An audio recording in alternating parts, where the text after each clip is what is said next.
So we've wrapped up day one on Carnival Celebration. Just typical first day stuff.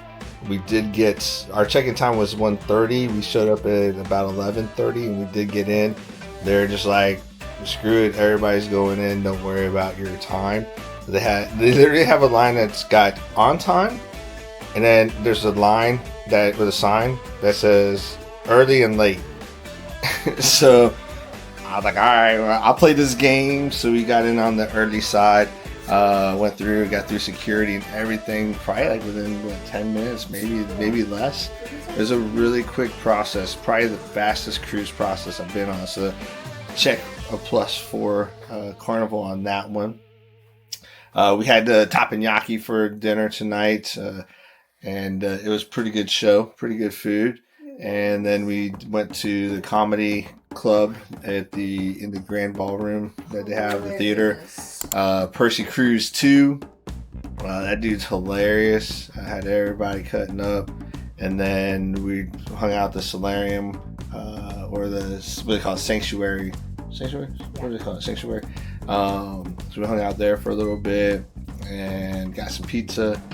And that's pretty much about it. Walked around the upper decks and set our schedule up. So if you get a bad dining time that you don't like, just get on the cruise ship, talk to the maitre d' and see what they can do. So they took us from 7:45 to 5:30, so we're not eating super late, and it gives us more time to catch the shows. So tomorrow is a sea day, so we'll see what happens. Maybe we'll go to the casino.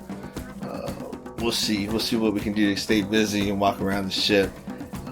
But I'll catch you tomorrow. I'm gonna go ahead. Oh, the other thing we did, we decorated the door, and we even put candy canes on there because it's like 2 weeks before Christmas. So, and then we did this too. Excuse me, pardon me. Roof. Sorry, I thought you were going out the door. So we got all these like little candy canes, like different candies in them, so we can leave them for our room attendant and then hand them out around the cruise ship to people that impact our stay here. So we got about 25 or 30 of them to hand out, so that's pretty cool too. But we're gonna sleep in. Probably gonna get about 7. There's no sleeping in. So we're gonna go do whatever. So we'll see you tomorrow.